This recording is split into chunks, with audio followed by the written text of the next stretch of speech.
There's a scary reality about starting a small business.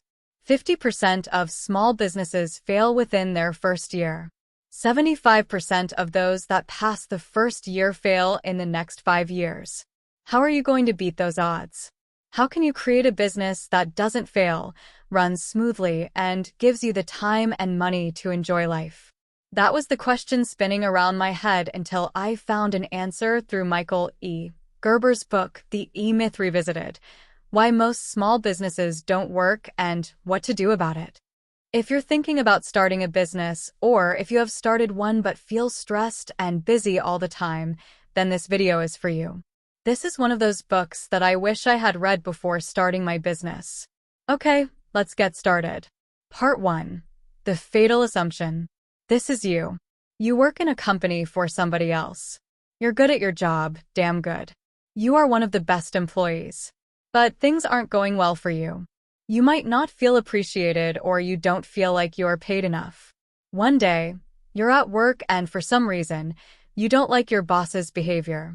Maybe he said something or did something. The reason doesn't matter much. You just didn't like it. Suddenly, a voice in your head said, "Why am I working for this idiot? I know the job better than he does.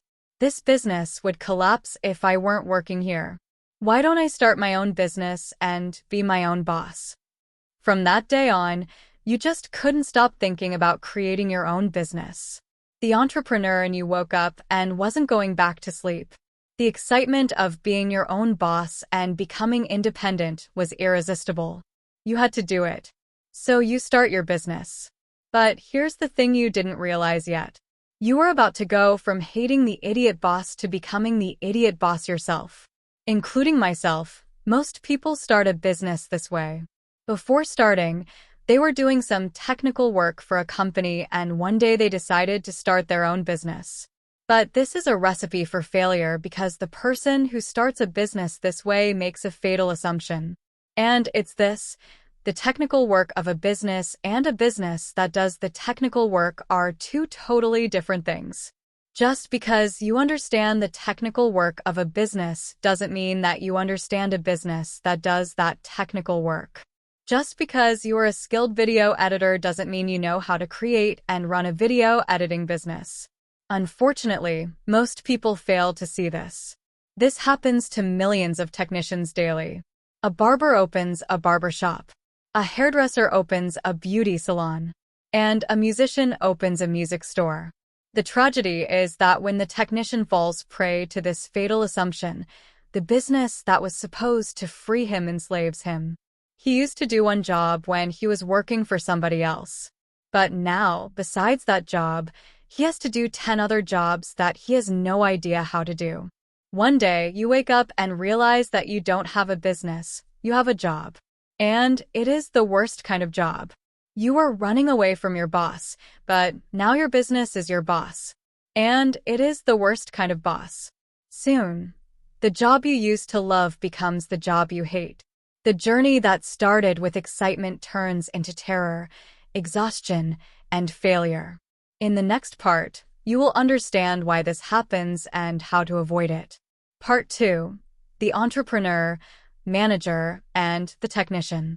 Everyone who goes into business is really 3 people in one: an entrepreneur, a manager, and a technician.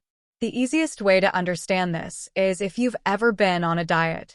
Everyone who has tried dieting knows there's a fat guy and a skinny guy inside them.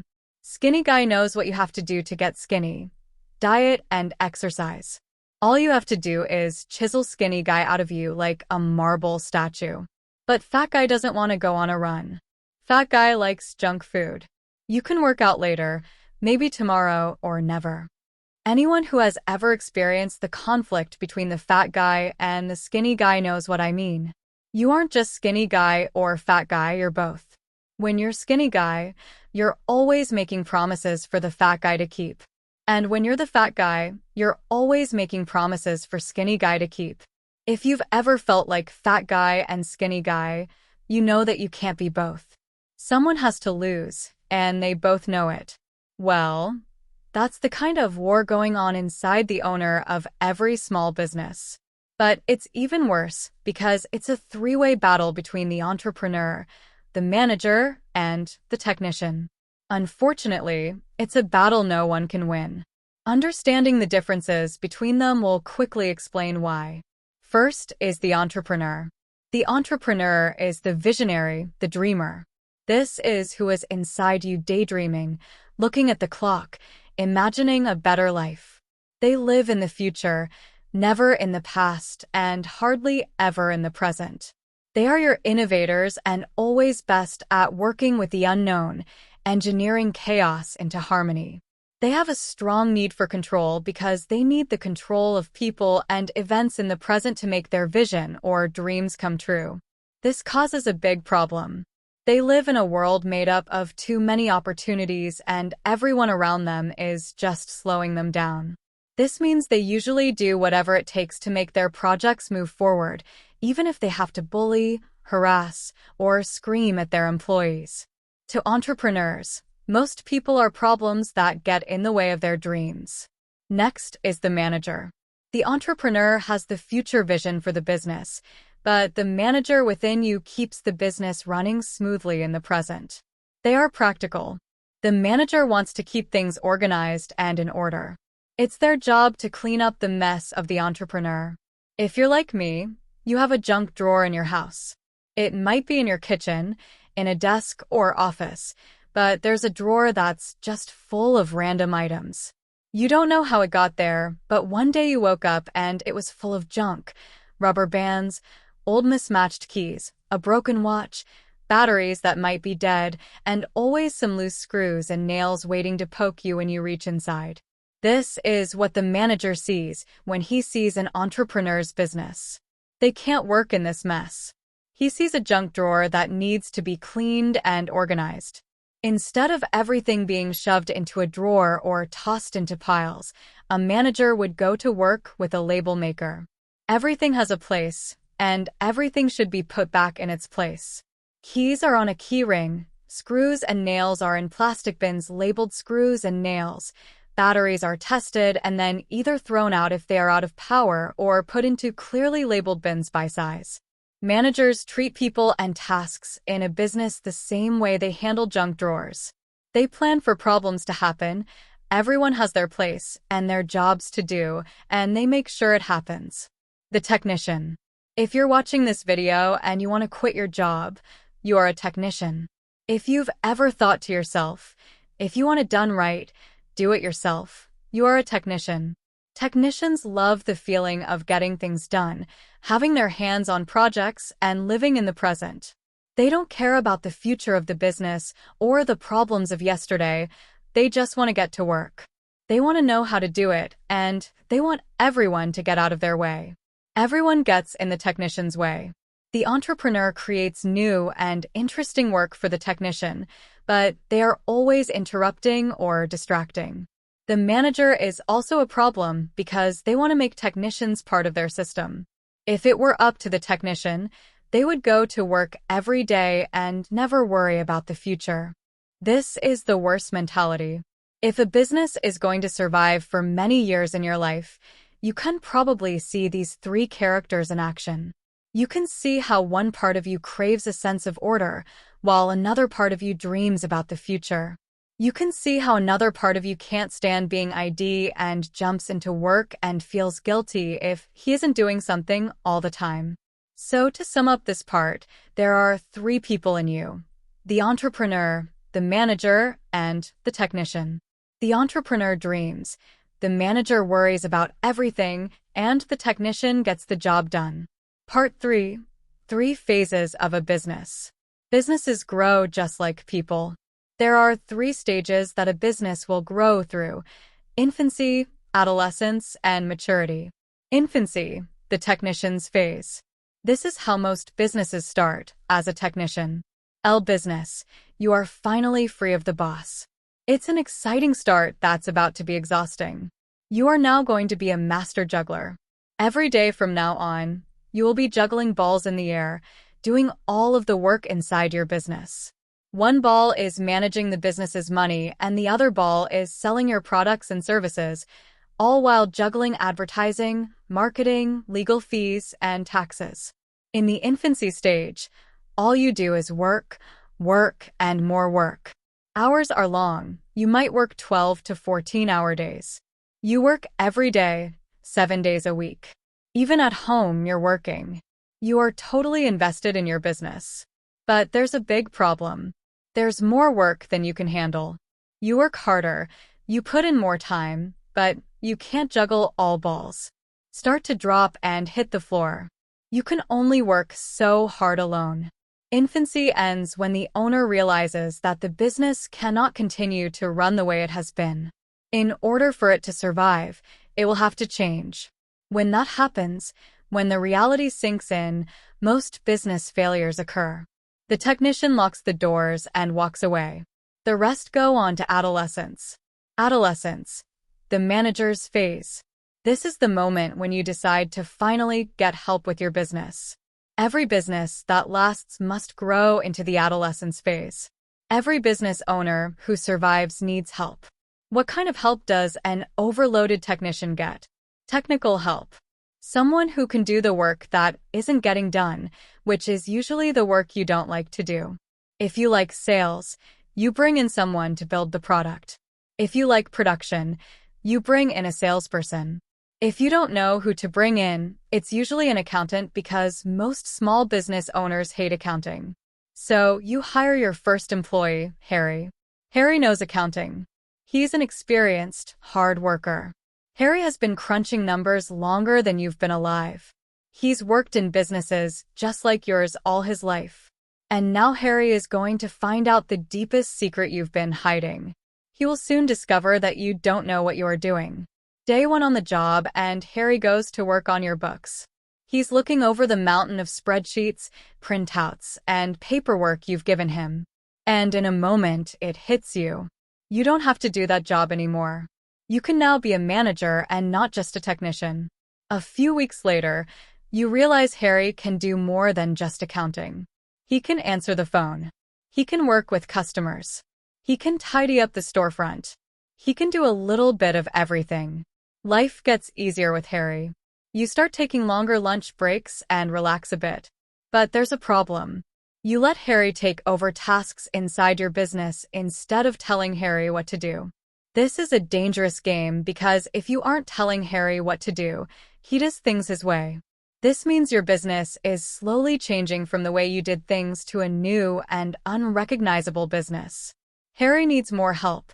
So he hires new employees because you are so busy working and growing the business. They answer to Harry instead of you. You keep this up because it frees you up to do what you love. Until problems start happening. Mistakes start piling up. Unhappy customers start complaining that things aren't the way it used to be. Deadlines get missed. This poor management begins to take its toll. You begin to realize that no one cares about your business the way you do. You begin to realize that you never should have trusted Harry. You never should have trusted anyone. You should have known better.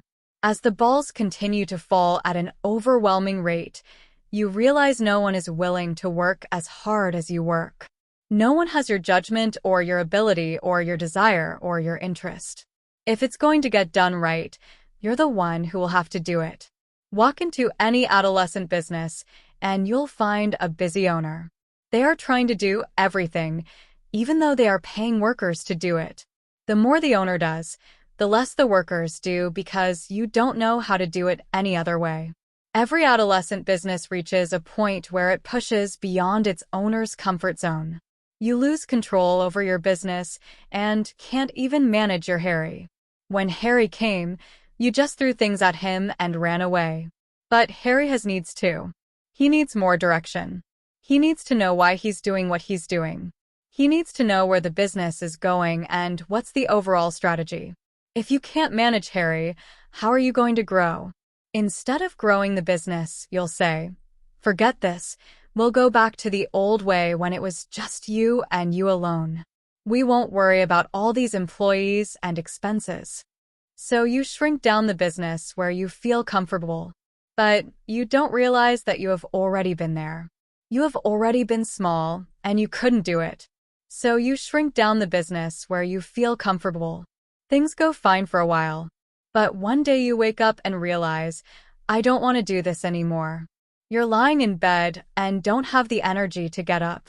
Then you turn to your partner and say, I'm not feeling well. I think I'm sick. I don't want to go to work. And your partner says the quiet truth out loud. But if you don't go and work, no one else will, right? At this moment, you realize you don't own a business. You own a job. And it's the worst job in the world because if you take a sick day, you don't get paid. If you don't show up today, there's no one who will do the work for you. And you can't sell this business to anyone because you'd just be selling them a job you hate. When the dream is gone, the only thing left is work. You might ask, what will happen if I don't go small and keep growing? Well, you'll eventually self-destruct. Let's say against all odds you survive because you're stubborn and determined to stay in business. You do whatever it takes to keep the lights on, and you have to be working all the time. You're consumed by the business day after day. It's the same, you never change. The business doesn't fail, your body and mind do. You get sick, you get hurt, but you keep going. You're like a fan that's been left on 24 hours a day. And with one final wee, the fan blades stop spinning. This is how most small business owners feel today. But it doesn't have to be this way. There's a better solution. Up until this point, we have described the problems that cause most small businesses to fail. In the rest of the video, we'll talk about the solutions. It starts with the maturity phase. Maturity, how to create a business that doesn't fail. It's not guaranteed that all businesses that go through infancy and adolescence end up at maturity. If you're lucky, you might reach this stage. But here's the key point. Maturity is not the final result of the previous two phases. You can skip them and start as a mature company from day one. Yes, you heard it right. You can start as a mature company from day one. Famous companies such as McDonald's, Disney, IBM, and Apple didn't end up as mature companies. They started as mature companies. A company can start as mature if the entrepreneur has an entrepreneurial perspective. Let me explain this perspective with an example. Tom Watson of IBM said, "From the beginning, I had a clear picture of what the company would look like when it was finally done. I had a model in my mind of what it would look like, a dream, a picture. Then I realized that unless we acted that way from the beginning, we'd never get there. IBM had to act like a great company before it became a great company." The entrepreneurial perspective asks the same question as Tom Watson of IBM. How must the business work? From an entrepreneurial perspective, business is the product, not whatever the product is produced in business. This doesn't mean the entrepreneur doesn't care about the product. They do, but they have a more holistic approach. Here is how the technician and entrepreneur perspectives differ. The entrepreneur sees the business as a system. It produces results for the customer. The technician sees the business as a place for him to work, to make him money. The entrepreneur starts with a clear vision and then works backwards to make that vision a reality. The technician doesn't have a vision. They just have work to do and money to make today. The entrepreneur sees the business through their customer's eyes. The technician sees the business through their own eyes. To the entrepreneur, a new customer is a new opportunity. To the technician, a new customer is a problem because it means more work. Here's the thing, you can't teach the entrepreneurial perspective to a technician. Don't even try. What you need instead is a business model that allows the entrepreneur within you to do what needs to be done. At the same time, that business model should satisfy the needs of the technician and the manager. A business model that satisfies the needs of all three is called a franchise prototype. In the next part, I will explain this business model in detail. Part 4. Franchise Prototype Model. The easiest way to understand this business model is just to look at McDonald's. Please keep in mind that I'm not telling you to get into the hamburger business. We are talking about their business model here. Now, you can say many things about McDonald's. You can say their food isn't healthy. You can say that people shouldn't eat junk food. But what you can't say is they don't deliver on their promises. Because they do. They have a system that works like a Swiss watch. This is because every step of the business was tested, tweaked, and improved until it could be copied in every McDonald's restaurant. Food is made and served the same way across the globe. Frozen meat patties are the same size and shape. Pickles are put on buns in the same pattern so they don't slip off the sandwich. Fries are kept warm for 7 minutes before they get soggy, and food will be served to customers in 60 seconds or less. Basically, every problem has been thought through, documented, and systematized in a way that you can take any 18-year-old from the street and he would be able to do the job. Now, how can you create such a system in your business? First, you have to change your perspective about what a business is. The problem isn't your business. It never has been. The problem is you. It has always been you, and it will always be you. Nothing will change until you change your perspective about what a business is and how one works. Second, every day should be spent working on your business, not in it. See your business as a product on the shelf. See it as a machine with interconnecting parts and ask yourself, how can I get my business to work without me? How can I get my people to work without my constant interference? How can I systematize my business in such a way that it could be replicated 5,000 times so the 5,000th unit would run as smoothly as the first? Pretend that you are going to franchise your business.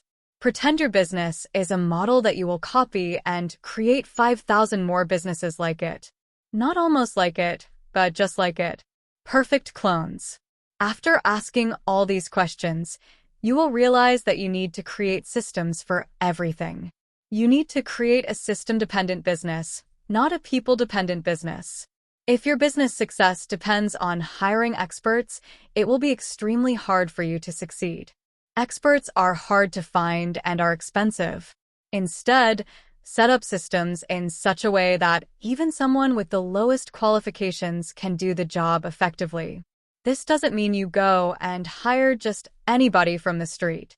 For example, if you need an accountant, you still need someone with accounting knowledge. However, if your business system is built well, you will not need a top expert. A less experienced accountant can also do the job well. This is what the author means by building a system-dependent business. To build a system-dependent business, you need checklists for every task. You need how-to manuals with step-by-step instructions so that anyone can do what you do.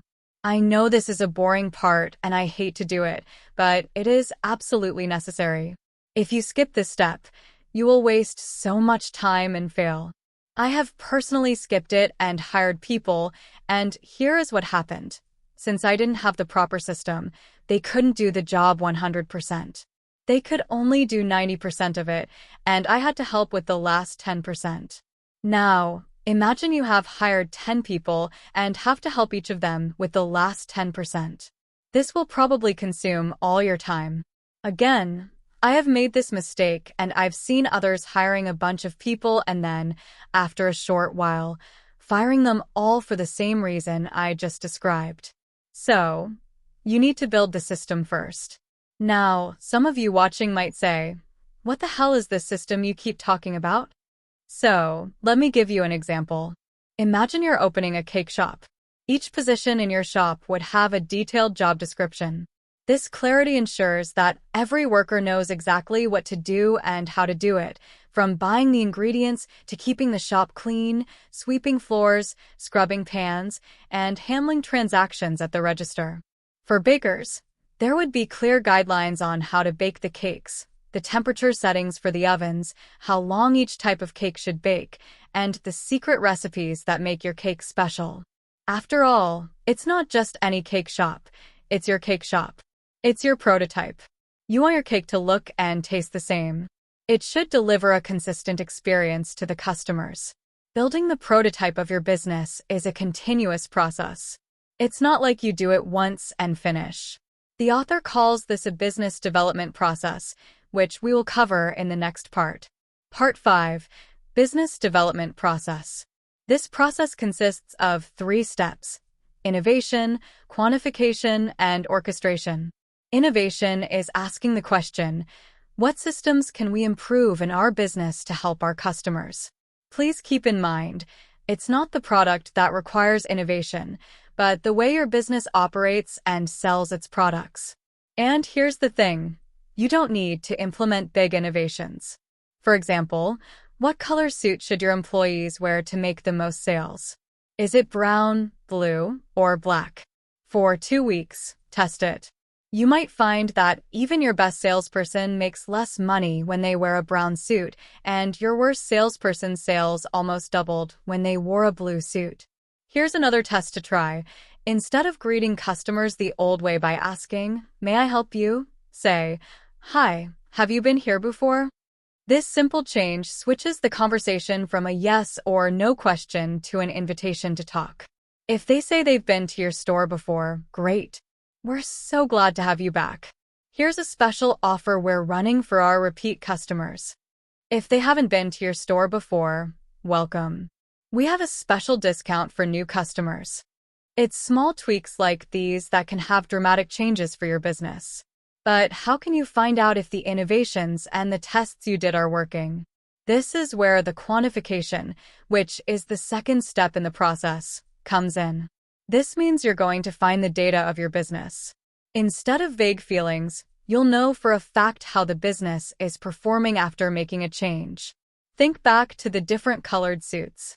You can track and see how much money was made by each color. If sales increased by 16% for salespeople wearing blue suits, this becomes the new uniform. The trick is to track data for a short time to get a baseline so you know what's normal in your business. Then you make a change. If the data shows the business improves, you keep the change. Otherwise, keep things the way they were or try another test. After you're finished with your tests, you decide what to keep. This final step is called orchestration. You take all of the learned lessons from innovation, plus proof from quantification, and create a new system for your business.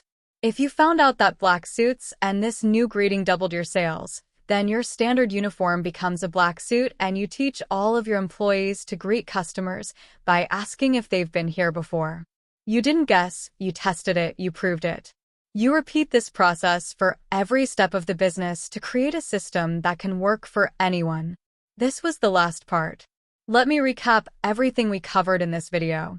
We started with the fatal assumption. Just because you understand the technical work of a business doesn't mean that you understand a business that does that technical work.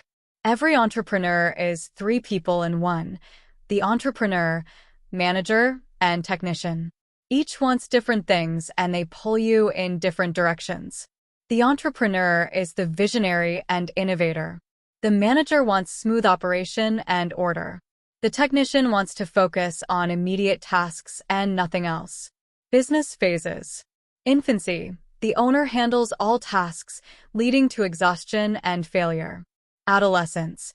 Delegation begins. But poor management leads to chaos, and the owner is forced to shrink down the business.